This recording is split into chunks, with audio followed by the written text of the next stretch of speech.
जय जिनेन्द्र।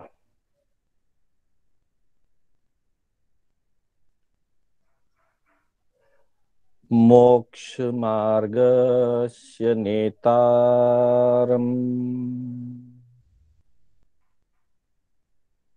भेतारम् कर्म भूभृता ज्ञातारम् विश्वतत्त्वानां वन्दे तद्गुणलब्धये। वन्दे तद्गुणलब्धये।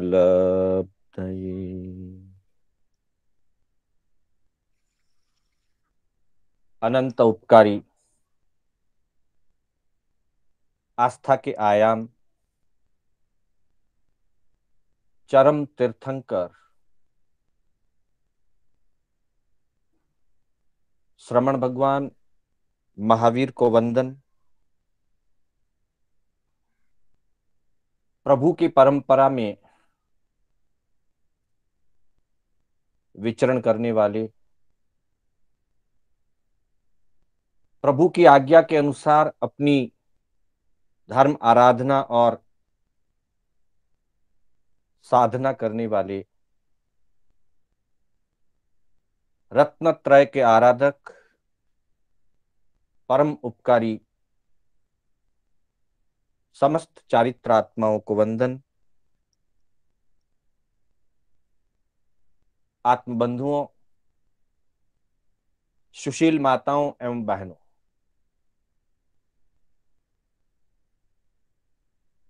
श्री कर्नाटक जैन स्वाध्याय संघ एवं जयनगर संघ की ओर से मैं आप सभी का हार्दिक स्वागत एवं अभिनंदन करता हूं।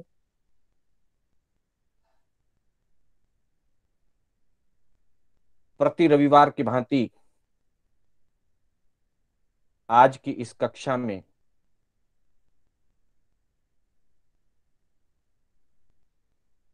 जीवन से जुड़े हुए छोटे छोटे विषयों को हम ले रहे हैं। आज का हमारा विषय है जीवन शैली। जीवन शैली कैसी हो, क्या है जीवन और कैसी उस जीवन की शैली होनी चाहिए, उसके संदर्भ में कुछ मुख्य बिंदुओं का आज हम जैन दर्शन के सिद्धांतों के अनुसार, तीर्थंकरों की वाणी एवं जैन महापुरुष आचार्य भगवंतों की वाणी, उसकी दृष्टि को ध्यान में रखते हुए जैन जीवन शैली की हम चर्चा करेंगे। बंधुओं, जीवन शैली वैसी होनी चाहिए जो हमारे जीवन को सुरक्षा प्रदान करे। जीवन शैली वैसी होनी चाहिए जिससे हमारा जीवन सुरक्षित रहे। जीवन के संदर्भ में दोनों प्रकार के जीवन की सुरक्षा की आवश्यकता है। आध्यात्मिक जीवन एवं व्यावहारिक जीवन, अर्थात हमारी आत्मा भी सुरक्षित रहे और हमारा व्यावहारिक जीवन भी स्वस्थ एवं सुरक्षित रहे। हमारे बुजुर्गों ने कहा है, पहला सुख निरोगी काया। अर्थात स्वस्थ जीवन या सुरक्षित जीवन वही जीवन है जहां हम निरोग हैं, जहां हम बीमारियों से ग्रसित ना होएं, जहां रोग हमें ना घेर ले।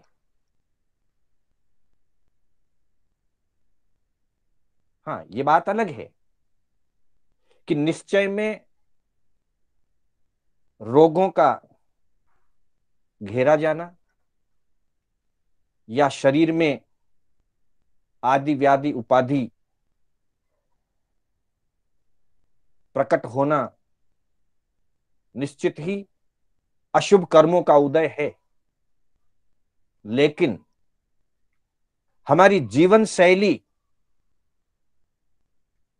अगर हमारे ऋषि मुनियों के बताए मार्ग के अनुसार हो,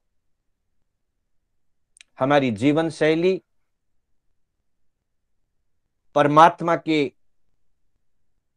दिए हुए दिशा निर्देशों के अनुसार हो, तो निश्चित ही अशुभ कर्मों का क्षय हो जाएगा, अशुभ कर्म कट जाएंगे, असाता वेदनीय साता वेदनीय में संक्रमित हो सकता है। और जीवन शैली अगर यत्नामय होगी, जीवन शैली दूसरे जीवों को साता पहुंचाने वाली होगी, तो निश्चित ही हमारे असाता वेदनीय कर्म साता वेदनीय में बदल जाएंगे। और साथ ही जो हमारी निरोगता का उपाय है वो मुख्य रूप से आहार पद्धति पर टिका हुआ है। आहार पद्धति व्यवस्थित होगी, जीवन यत्नामय होगा, और जो आहार हम ग्रहण करते हैं वह आहार अर्थ शुद्धि से उपार्जित होगा, अर्थात न्याय नीति युक्त श्रम के द्वारा,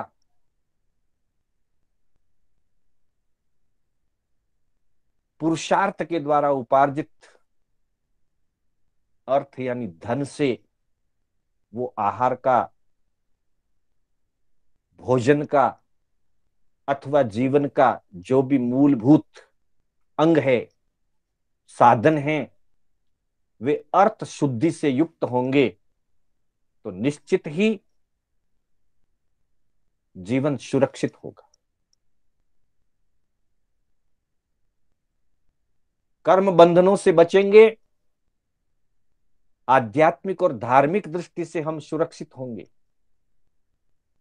और रोगों से बचे रहेंगे, बीमारियों से बचे रहेंगे, तो व्यावहारिक दृष्टि से हम सुरक्षित होंगे। तो बंधुओं, आज हम जीवन शैली के रूप में इन 4 बिंदुओं की चर्चा करेंगे। यत्नामय जीवन, निरोगता का उपाय, आहार पद्धति और अर्थ शुद्धि। इन चारों में हमारे जीवन की सुरक्षा और हमारे जीवन के स्वास्थ्य का राज छिपा हुआ है। जीवन सिर्फ सांसें लेने का नाम नहीं है, जीवन सिर्फ दिनों की गिनती का नाम नहीं है। दिन तो, सांसें तो संसार का प्रत्येक प्राणी पूरा करता है। पशु भी अपने आयु को जीता है, परंतु मनुष्य जैसा उत्तम प्राणी जीवन को सिर्फ सांसों और दिनों की गिनती तक नहीं रखता, जीवन को सार्थक करता है।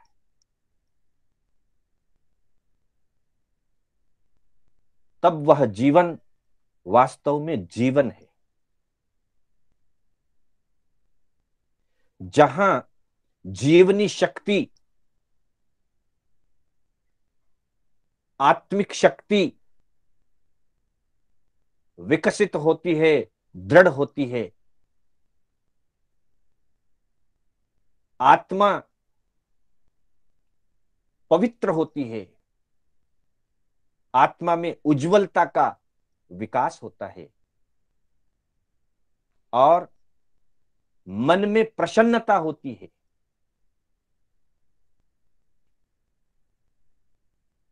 आत्मा में उज्जवलता का विकास, पवित्रता का विकास, मन में प्रसन्नता की वृद्धि, मन में उल्लास भाव की वृद्धि और शरीर में स्वस्थता की अनुभूति, शरीर में निरोगता की अनुभूति, ये सारी बातें जहां फलित होती है उसे स्वस्थ जीवन या सुरक्षित जीवन कहा जाएगा। अगर एक भी चीज में बाधा उत्पन्न होती है, शरीर में स्वास्थ्य नहीं है, मन में प्रसन्नता नहीं है, अथवा आत्मा में उज्जवलता और पवित्रता नहीं है, वैसी स्थिति में जीवन को सार्थक नहीं कहा जा सकता। अतः जीवन सार्थक करने के लिए हम सबसे पहले अपने आत्मा की उज्जवलता और पवित्रता को विकसित करें, मन में प्रसन्नता और उल्लास जागृत करें और जीवन शैली ऐसी बनाएं कि शरीर स्वास्थ्य अनुकूल बना रहे। उसके लिए ज्ञानी पुरुषों ने हमें संकेत फरमाए हैं। शिष्य ने गुरु के समक्ष परीक्षा की कि भगवान, संसार में सामान्य व्यक्ति चलता है, खड़ा रहता है, बैठता है, सो जाता है, समय समय पर आहार का, भोजन का उपयोग करता है, बातचीत करता है, और कहा जाता है कि संसार में प्रत्येक कार्य से कर्मों का बंधन होता है। खाना खाते हुए कर्म बंधन होता है, हो सकता है। चलते फिरते हुए कर्म का बंधन हो सकता है, बातचीत करते हुए कर्म बंध सकते हैं, उठते बैठते चलते फिरते सोते जागते कर्मों के बंधन का मार्ग खुला रह सकता है। तो फिर किस प्रकार का जीवन जिया जाए? ये क्रियाएं तो करनी होगी। व्यक्ति चले नहीं, व्यक्ति कुछ कार्य करे नहीं, व्यक्ति आहार ना करे, बातचीत ना करे, तो ऐसा तो जीवन नहीं हो सकता। अगर सारी क्रियाएं रोक दी जाए, सभी क्रियाओं को छोड़ दिया जाए, गुणस्थानों के ऊपर उठने पर, कर्मों से मुक्त होने पर, जहां अयोग दशा प्राप्त हो जाती है, वो बात अलग है। वहां संपूर्ण शुद्ध अवस्था, परमात्मा दशा प्रकट हो जाती है, वहां सारी क्रियाएं रुक जाती है। लेकिन संसार में रहते हुए, शरीर के साथ जीते हुए, सारी क्रियाओं को रोक करके जीवन नहीं चल सकता। जहां जीवन होगा वहां विभिन्न प्रकार की क्रियाएं। तो शिष्य ने गुरु से परीक्षा की कि किस प्रकार का जीवन जिया जाए कि जिससे पाप कर्म का बंधन ना हो, पापों में उलझना ना पड़े। प्रभु ने फरमाया, जयम चरे जयम चिट्ठे, जयम मासे जयम सये, जयम भुंजन्तो भासन्तो, पावकम मम न बंधई। जयम चरे जयम चिट्ठे, जयम मासे जयम सये, जयम भुंजन्तो भासन्तो, पावकम मम न बंधई। ये गाथा हमने सैकड़ों बार सुनी है, पढ़ी है, उच्चरित भी की है, और इसका अर्थ भी हम सब जानते हैं। सारे प्रश्नों का एक ही उत्तर है, जयना, यत्ना। क्रियाएं नहीं रोकी जा सकती, क्रियाएं रुक भी नहीं सकती। जहां व्यवहारिक जीवन है वहां क्रियाएं चलेगी। क्रियाओं के बिना निष्क्रिय जीवन जड़वत हो जाता है। निष्क्रिय जीवन से व्यवहार नहीं चलता, जीवन नहीं चलता। जीवन में सक्रियता जरूरी है, पर वो सक्रियता यत्नपूर्वक हो। तब प्रभु ने फरमाया, जो भी कार्य करना है यत्नपूर्वक करे, सावधानी पूर्वक, विवेक पूर्वक कार्य करे। सावधानी से, विवेक से कार्य करते हुए जीवों के प्रति रक्षा की भावना, जीवों के प्रति अनुकंपा, करुणा, दूसरे जीवों के जीवन का महत्व, अर्थात जब तक हमें दूसरों के जीवन का महत्व समझ में नहीं आएगा, दूसरों के जीवन को हम महत्व नहीं देंगे, वहां तक हमारे जीवन में यत्न नहीं आ सकता। ढक्कन ढक्कन लो। मात्र बोलने से, गाथा को याद कर लेने से, अर्थ समझ लेने से भी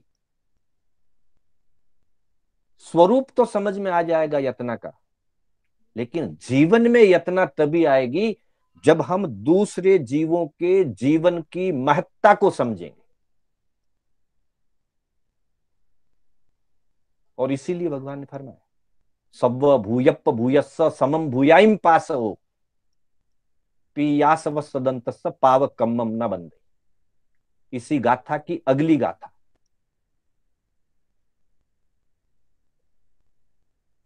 सब जीवों को अपने समान समझे, सव्व भूयप्प भूयस्स। जैसा मेरा जीव है वैसा ही दूसरों का जीव है, जैसी मेरी आत्मा है वैसी ही दूसरों की आत्मा है। महत्व को समझे, दूसरों के जीवन की कीमत को समझें, दूसरों के जीवन की वास्तविकता को स्वीकार करें। यही धर्म है। जैसा मैं अपने लिए दुख नहीं चाहता, कोई मुझे कष्ट दे मुझे अच्छा नहीं लगता, वैसे ही संसार के किसी भी जीव को दुख और कष्ट अच्छा नहीं लगता। जो मैं अपने लिए नहीं चाहता हूं वैसा मैं दूसरों के लिए चाहूं भी नहीं, करूं भी नहीं। उसी का नाम यत्न है। इसीलिए का सव भूयप्प भूयस, सभी आत्माओं को अपनी आत्मा के समान समझे। यह दूसरों के जीव की महत्ता को समझने का सूत्र है, सबम भूयप्प भूयस। और जब वह जीवन के अंतर में आएगा, अच्छी तरह से जीवों के जीवत्व को देखेंगे, समम भूयाइम पासो,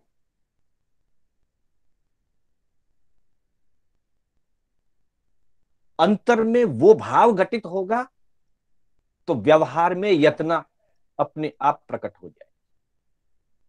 इसलिए कहा जयम चरे जयम चिट्ठे जयम आस्ते जयम से, यत्ना पूर्वक चलें। चलना तो होगा,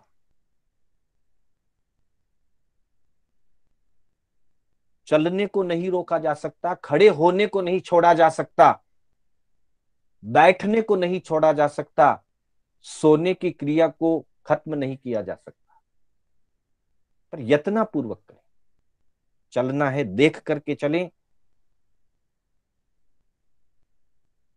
खड़े होना है तो देख करके खड़े हो कि नीचे कहीं कोई जीव आदि ना हो।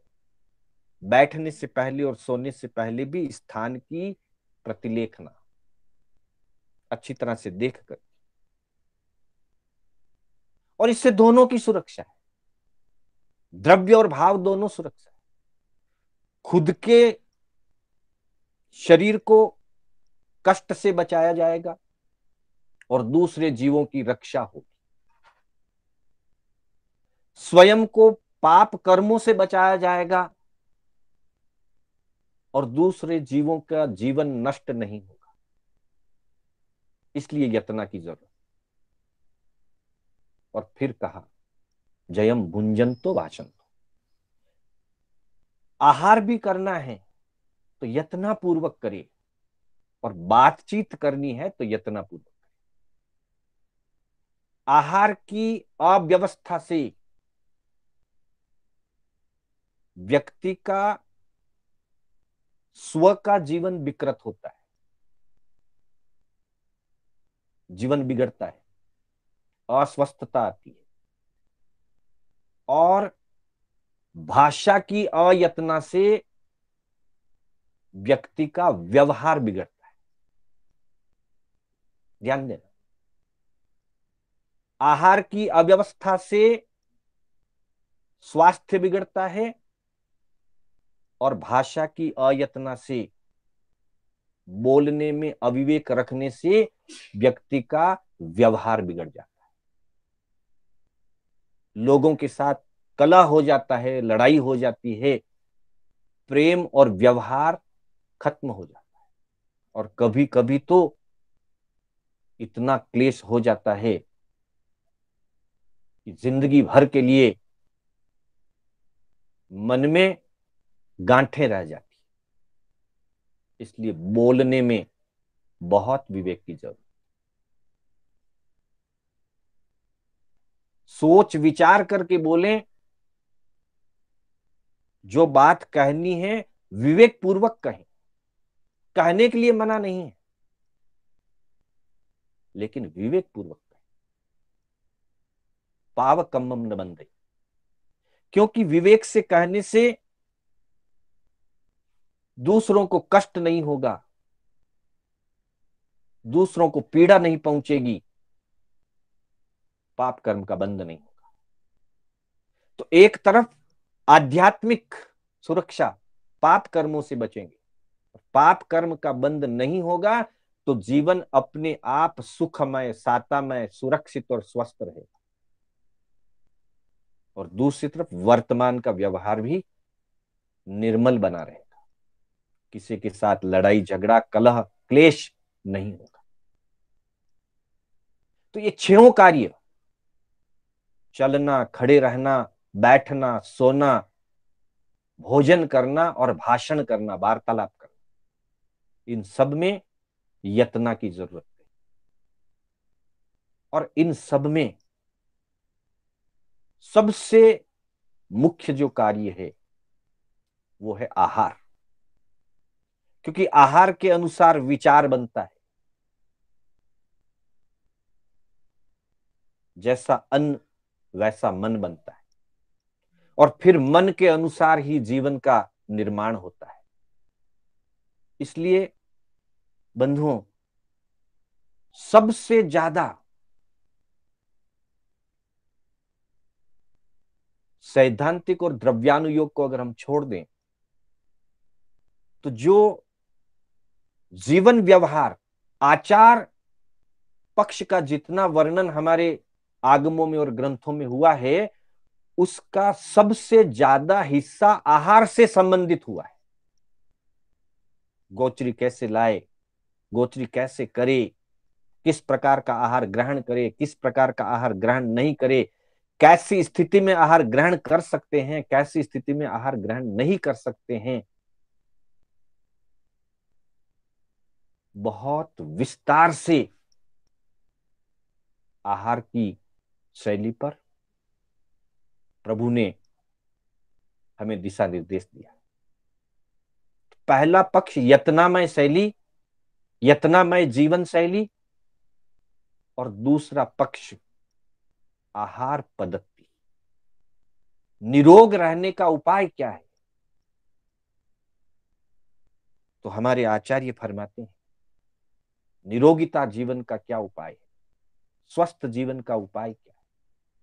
उसके लिए अगली गाथा में बताया गया है निरोगिता का उपाय। पिंडेशना निरुक्तः कल्प्याकल्प्यस्य यो विधि सूत्रे ग्रहणोपभोग नियतस्य तेन नैवाम य भयम शात। इतनी सुंदर बात फरमाई। आहार का निषेध नहीं किया, आहार तो ग्रहण करना होगा, लेकिन आहार ग्रहण करने में ध्यान किस बात का रखना है?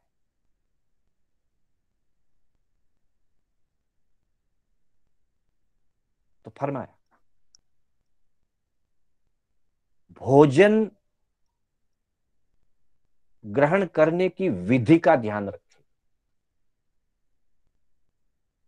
मुनि की अपेक्षा से मुख्यता से ये बात कही,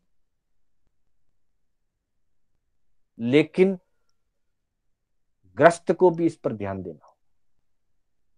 मुनि के लिए कहा कल्प्य और अकल्प्य। पिंडेशना, पिंड का मतलब होता है आहार, भोजन, और एशना का मतलब होता है ग्रहण करने की व्यवस्था। भोजन की आवश्यकता महसूस होती है तब भोजन ग्रहण किया जाता है, उसे एशना कहते हैं।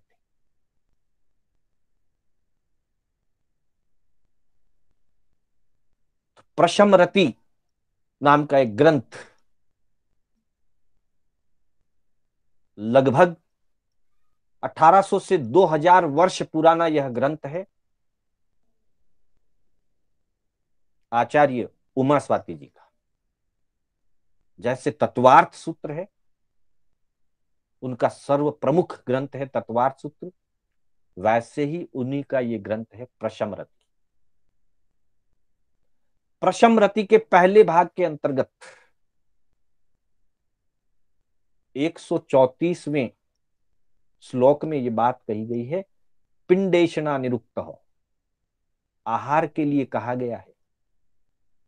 कल्प्य अकल्प्य, कौन सा आहार कल्पनीय है और कौन सा आहार अकल्पनीय है।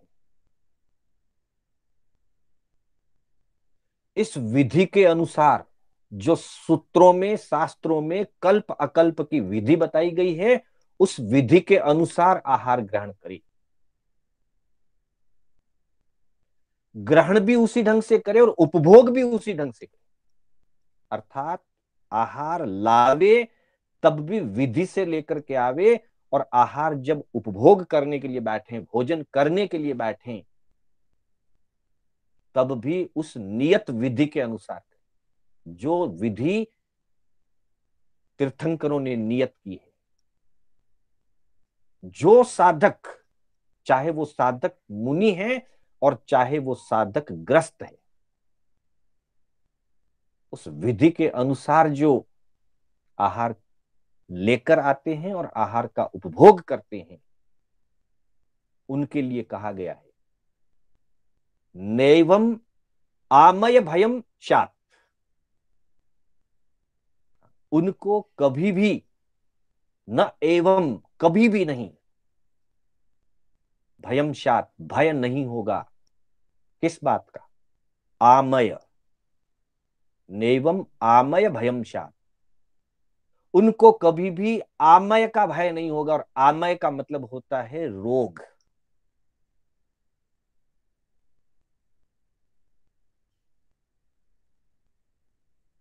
हम मंगल भावना जब करते हैं, सर्व मंगल की भावना जब करते हैं, तब हम बोलते हैं सर्वे संतु निरामया। ये संपूर्ण लोक निरामय हो जाए, मतलब रोगों से रहित हो जाए, पीड़ाओं से मुक्त हो जाए।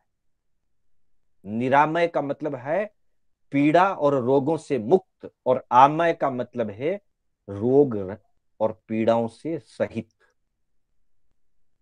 यहां कहा गया है कि आहार विधि पूर्वक ग्रहण करे, लेकर के आवे, आहार की व्यवस्था विधि युक्त करे, और आहार को ग्रहण विधि युक्त करे, उसको कभी भी आमय का भय नहीं होगा। उसको कभी भी शरीर में, जीवन में रोग और पीड़ा का भय नहीं होगा। मुनि के लिए निर्दोष कल्पनीय आहार लाने की बात है, और ग्रस्त के लिए आहार भिक्षा करके नहीं लाया जाता है, खरीद करके लाया जाता है। वहां जिस धन से आहार खरीदा जाए, उस धन में अर्थ शुद्धि जरूरी है। और फिर जब घर की गृहिणियां, माताएं, बहनें भोजन जब बनाती है, उस समय बहुत ही पवित्र भावों से भोजन बनाने की आवश्यकता है। जब पवित्र भावों से भोजन बनता है, भोजन बनाते समय यत्ना रखी जाती है, मन की प्रसन्नता होनी चाहिए। भोजन बनाते समय, रसोई बनाते समय बनाने वाले के मन में सौम्यता और सात्विकता का होना आवश्यक है। प्रसन्नता के साथ बनाएं, सात्विक भावों के साथ बनाएं, और एक ही भावना मन में रहे कि मेरे द्वारा बनाए हुए भोजन से ग्रहण करने वाले के मन में सात्विकता, सरलता, प्रसन्नता और स्वस्थता का विकास हो, ताकि वो अपने जीवन में पवित्रता को, धर्म भाव को बढ़ा सके। यह भोजन बनाते समय बहुत आवश्यक भाव है। तब वो भोजन हमारे लिए कल्पनीय होगा। अर्थ शुद्धि से खरीदा हुआ आहार हमारे लिए कल्पनीय होगा, और बेईमानी के, अन्याय और अनीति के पैसों से अगर भोजन की खरीदी होगी, शासन की खरीदी होगी, तो वो आहार हमारे लिए साताकारी नहीं हो सकता। इसलिए कहा कल्प्य अकल्प्यस्य। कल्प और अकल्प, कौन सा कल्पनीय है, कौन सा अकल्पनीय है, मतलब कौन सी चीज निर्दोष है और कौन सी व्यवस्था दोष युक्त है। दोष युक्त विधि से अगर भोजन खरीदा जाता है, बनाया जाता है, और फिर उसको जब हम उपभोग करेंगे, तो निश्चित ही हम स्वस्थ नहीं रह सकते। हम प्रसन्न नहीं रह सकते। और वहीं यदि निर्दोषता से आहार का निर्माण हुआ है, निर्दोष न्याय नीति के, मेहनत के, खरी कमाई के धन से आहार खरीदा गया है, उस आहार को हम ग्रहण करेंगे, जीवन की दशा और दिशा दोनों बदल जाएगी। तो यहां इस श्लोक के अंतर्गत यह बताया गया कि आहार किस प्रकार का होना चाहिए, कैसा करना चाहिए वो बाद की बात है, पहले तो आहार होना किस प्रकार का चाहिए। इसलिए मुनि के जीवन में गवेषणा करके आहार लाने के संदर्भ में 42 बातों का ध्यान रखने की भगवान की आज्ञा है।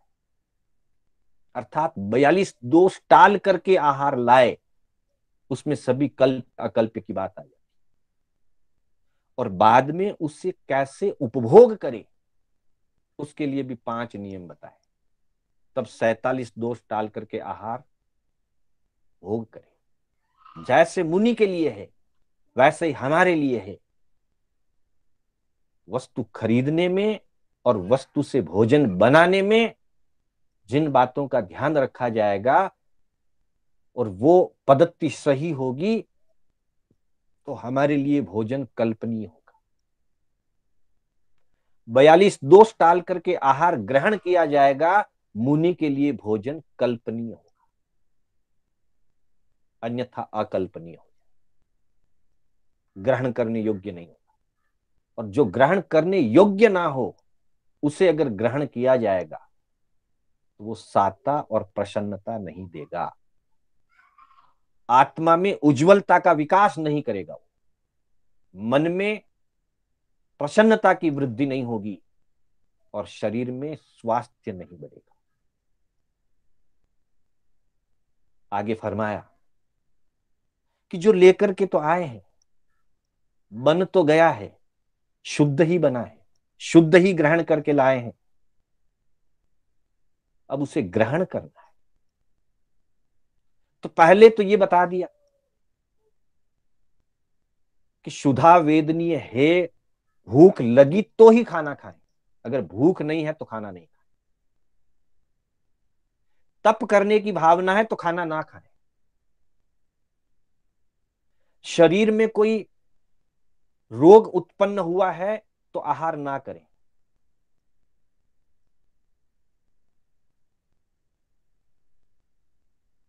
शरीर में पाचन शक्ति कमजोर है या तो आहार ना करें या देख करके करें। 6 कारण बताए हैं। आहार त्याग करने के भी 6 कारण बताए हैं और आहार ग्रहण करने के भी 6 कारण बताए हैं। उन 6 कारणों के होने पर ही आहार किया जाए। क्षुधा की पूर्ति के लिए, शरीर में कमजोरी ना आए, शरीर को हष्ट पुष्ट बनाना उद्देश्य नहीं है, लेकिन शरीर से जीवनचर्या व्यवस्थित चल सके उतनी शक्ति का संचार तो चाहिए। शरीर की संचार व्यवस्था को बनाए रखने के लिए दूसरों को सेवा करना है, दूसरों की सेवा के लिए मेरे शरीर में जितनी शक्ति चाहिए उसके लिए भी आहार जरूरी। तो कुछ कारण बताए हैं जिन कारणों से आहार किया जाए, कुछ कारण बताए हैं सदोष आहार है त्याग दे, तप करना है आहार ना करे, आहार करने से प्रमाद और उत्तेजना बढ़ रही है, आहार का त्याग कर दे, मेरे नियमों के अनुरूप नहीं है आहार, त्याग कर दे। संयम के नियम और जीवन के नियम सर्वोपरि हैं, उन नियमों को आगे रखते हुए आहार ग्रहण किया जाता है और उन नियमों को आगे रखते हुए आहार को छोड़ भी दिया जा सकता है। आहार मुख्य नहीं है, आहार के पीछे रही हुई भावनाओं का सही होना और उसके अनुरूप आहार होना मुख्य है। तो आहार की पद्धति बताते हुए कहा गया है, कालम क्षेत्रम मात्राम, कालम क्षेत्रम मात्राम स्वात्म्यम द्रव्य गुरु लाघवम स्वबलम।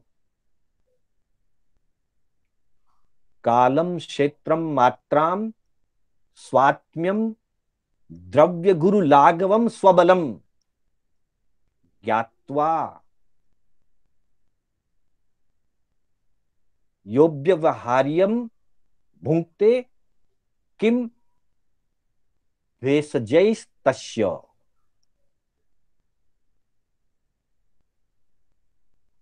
वही ग्रंथ प्रशमरति पहले भाग की 137वां श्लोक, 134वें श्लोक में तो बताया कि जो कल्प अकल्प के अनुसार, विधि के अनुसार आहार ग्रहण करता और आहार का उपभोग करता है, उसको कभी भी आमय भय नहीं रहता, बीमार होने का, रोगों से घिर जाने का भय नहीं रहता, कभी नहीं रहता। उसी बात को और स्पष्ट करके इस 137वीं गाथा में कि मुख्य रूप से वो विधि क्या है, जिस विधि से आहार ग्रहण करने की, कल्प अकल्प की और ग्रहण और उपभोग की बात बताई, उसका स्वरूप क्या है। तो उसमें उसका स्वरूप बताते हुए कुछ मुख्य मुख्य बातों का निर्देश दिया है, जिसके अंतर्गत सबसे पहली बात बताई कालम। काल के अनुसार मतलब ऋतु, सर्दी, गर्मी, वर्षा, किस प्रकार की ऋतु है, किस ऋतु में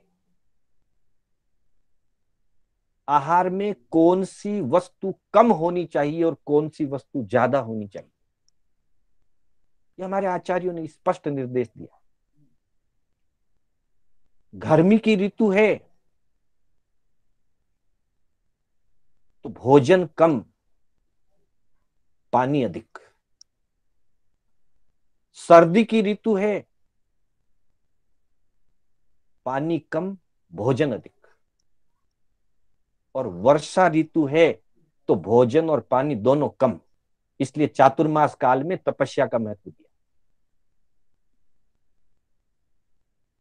या तो ना ले और ले तो बहुत कम ले, उनोदरी करे, एकाशन करे, व्यासन करे, उपवास करे। ऋतु के अनुरूप आहार होना चाहिए, साथ ही ऋतु के अनुसार आहार होना चाहिए। गर्मी की ऋतु में कौन से पदार्थ खाए जाएं, कौन से ना खाएं। सर्दी की ऋतु है और ठंडी चीजों का सेवन होगा, स्वास्थ्य विकृत हो जाएगा। गर्मी की ऋतु है, उष्ण पदार्थों का सेवन बाधाकारी हो जाएगा। और वर्षा ऋतु में पौष्टिकता वाले, ज्यादा पौष्टिक आहार का भोजन बाधाकारी होगा। इसलिए सबसे पहले ऋतु अनुसार आहार करने की बात कही। मतलब द्रव्य, क्षेत्र, काल, भाव, सारी चीजों का ध्यान रखा जाए। अथवा विशेष परिस्थितियां, वर्तमान की जैसी विशेष परिस्थितियां चल रही है कोरोना की, तो इस समय डॉक्टर्स या साइंटिस्ट जो व्यवस्था देते हैं कि कैसा भोजन करना चाहिए, क्या खाना चाहिए, उसके अनुसार ग्रहण। कालम, ऋतु के अनुसार, काल की व्यवस्था के अनुसार, जिस काल में जैसी परिस्थितियां हैं उस परिस्थितियों को ध्यान में रख करके आहार किया जाए। फिर कहा क्षेत्रम,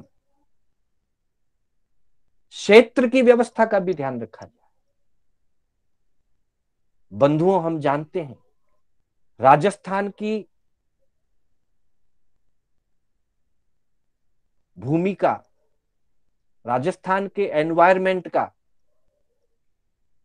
अलग तरीका है और बैंगलोर के एनवायरमेंट का तरीका अलग।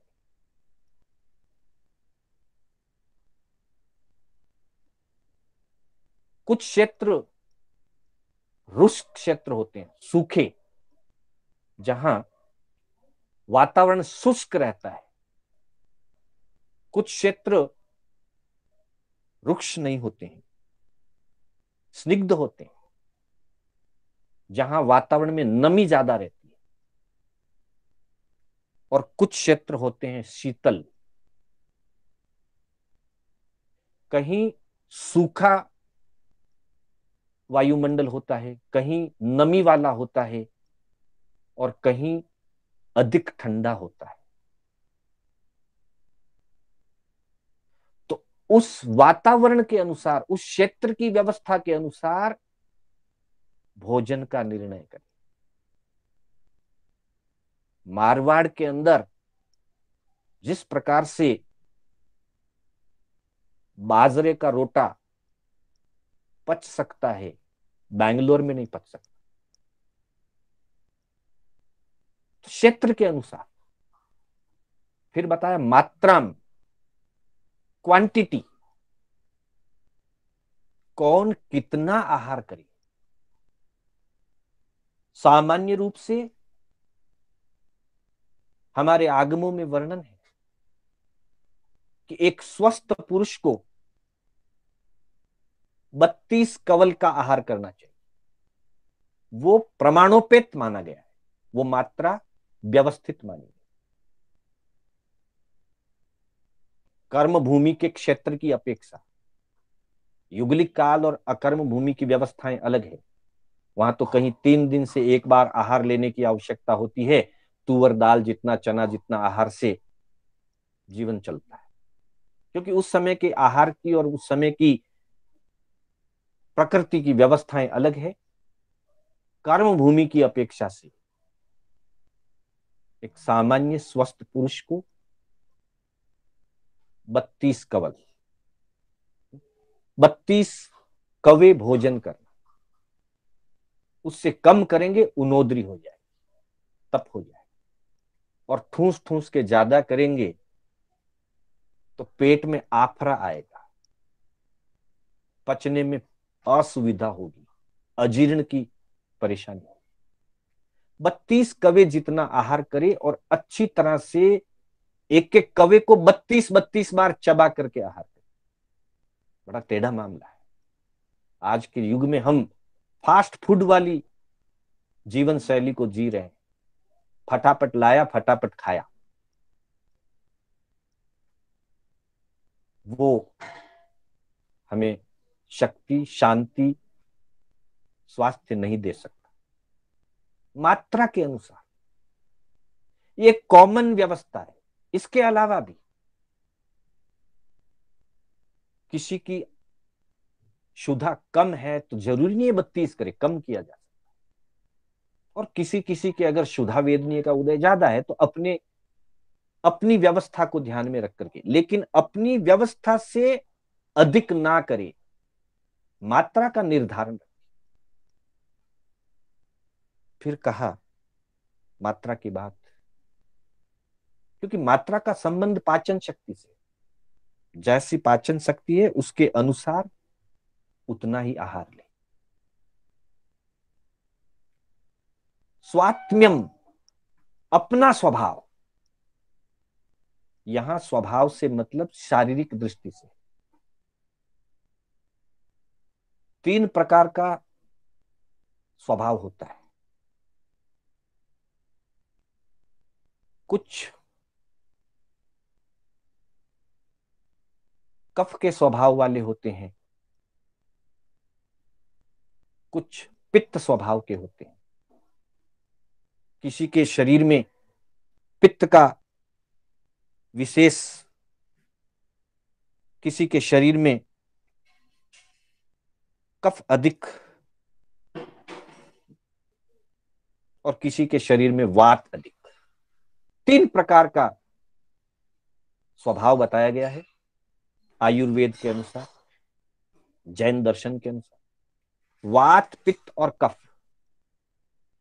अपने खुद के स्वभाव के अनुसार वो देखें कि मुझे कौन सा पदार्थ लेना है।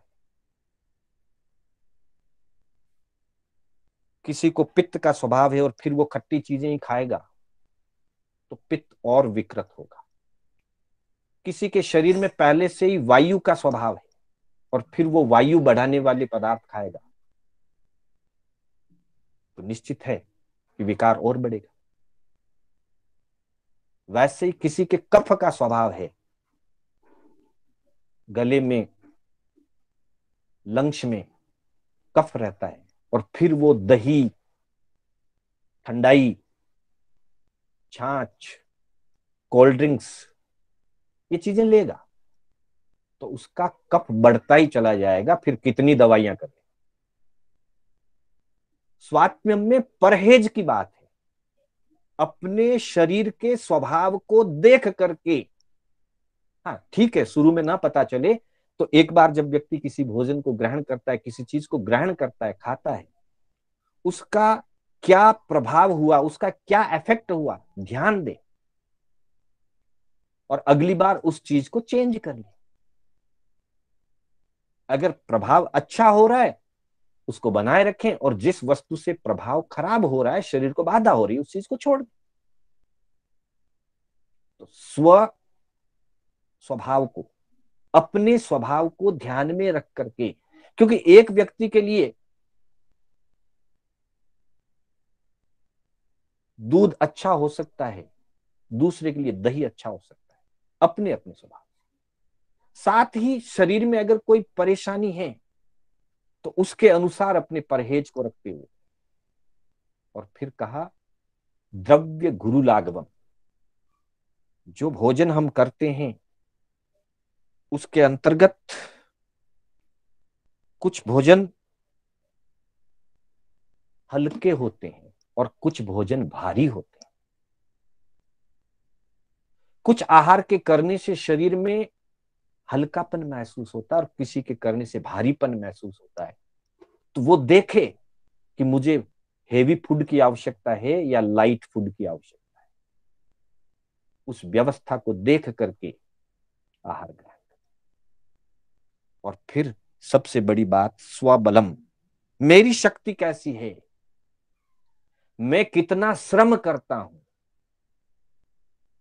मैं जिस प्रकार का श्रम करता हूं, जितनी मेरी कैलोरी में खर्च करता हूं, साइंस भी यही कहती है, डॉक्टर्स भी यही कहते हैं, अन्यथा फिर शरीर में जड़ता बढ़ जाती है, शरीर में भारीपन बढ़ जाता है। पहले तो श्रम ना करें और खूब हेवी फूड लें और बाद में उस शरीर के हेवीनेस को घटाने के लिए फिर दवाई लें, क्या जरूरत। इससे अच्छा है पहले ही श्रम किया जाए और अपने बल को देख करके उतना ही या उसी प्रकार का शुद्ध और सात्विक आहार ग्रहण किया जाए। ये ऊपर बताई हुई 6 बातों का ध्यान रखते हुए, काल यानी ऋतु, क्षेत्र यानी उस एरिया की व्यवस्था, मात्रा यानी क्वांटिटी, स्वात्म्यम यानी अपना स्वभाव, वात पित्त या कफ के अनुसार, 5वें नंबर पे वस्तु के अंदर तामसिक वस्तु है, सात्विक वस्तु है, मुझे कौन सी लेनी चाहिए, भारी कठिनाई से पचने वाला आहार है, हल्का सुपाच्य आहार है, मुझे किस परिस्थिति में कौन सा आहार लेना चाहिए, कौन सा नहीं लेना चाहिए। और स्वबलम, मैं कितना श्रम करता हूं, कितना आहार में पचा सकता हूं, कितनी कैलोरी में बर्न करता हूं, उन सारी चीजों को ज्ञात्वा यानी जान करके, समझ करके, सुव्यवस्थित ढंग से योव्यवहार्यम, जो व्यक्ति आहार करता है, भुंक्ते यानी भोजन करता है, किम भेषज्यस्तस्य, भेषज यानी औषध और भेषज दवाई,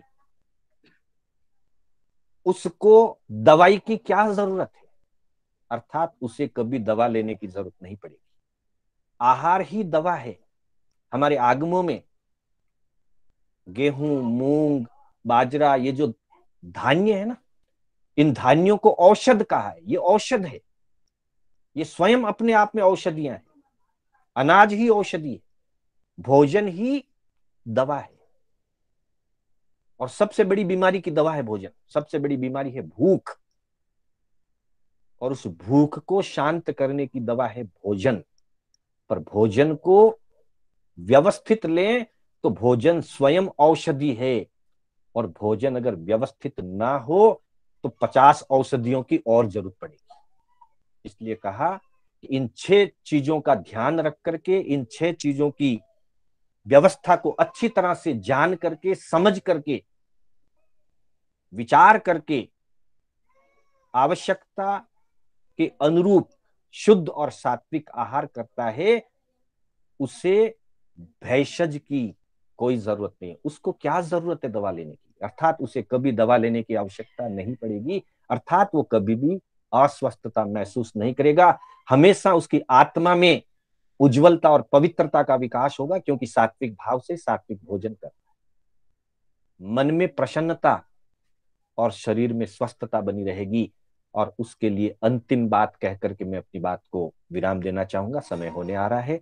अर्थ शुद्धि, पहले भी उसकी चर्चा मैंने थोड़ी की थी प्रारंभ में, वापस अंत में सबसे प्रमुख बात आचार्य हेमचंद्र सूरी जी के द्वारा योग शास्त्र के अंतर्गत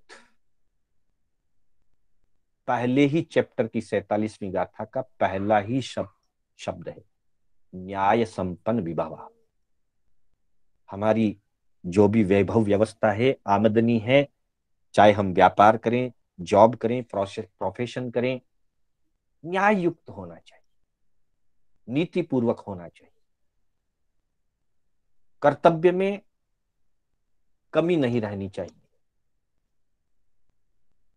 किसी भी प्रकार से जहां से हम धन प्राप्त करते हैं, वहां की सेवा, वहां की ड्यूटी, उसमें कहीं पर भी हमारी ओर से मनोभाव पूर्वक पूर्णता रहनी चाहिए, गड़बड़ ना हो। और व्यापार आदि करते हैं, बिजनेस करते हैं, तो बिजनेस में न्याय नीति बनी रहे। अर्थ की शुद्धि आवश्यक है। जिस शुद्ध अर्थ से आहार लाया जाएगा, फिर बनाने वाली बहनें सात्विक और प्रशन्नता के भाव से सेवा की भावना को लेकर के सौम्य मन से आहार का निर्माण करेंगी। और हम अपनी विभिन्न व्यवस्थाओं को देख करके काल, मात्रा, क्षेत्र, सात्विक, राजसिक, तामसिक भोजन कौन सा ग्रहण करना है, कौन सा छोड़ देना है, और अपने स्वबलम की व्यवस्था, समय पर भोजन अच्छी तरीके से, और भोजन करते हुए भी मन शांत और प्रसन्न रख करके भोजन किया जाएगा, हमें निश्चित ही शारीरिक स्वस्थता की प्राप्ति होगी। और यत्नापूर्वक प्रत्येक कार्य किया जाएगा। व्यवहार का जीवन भी सुरक्षित और स्वस्थ रहेगा। और आध्यात्मिक दृष्टि से भी अशुभ कर्मों का क्षय होगा, अशुभ कर्मों का नया बंधन नहीं होगा, पुण्य का उपार्जन होगा, जीवन में सुख शांति बनी रहेगी, और जीवन स्वस्थ प्रसन्न रहेगा। तभी जीवन सुरक्षित रह पाएगा।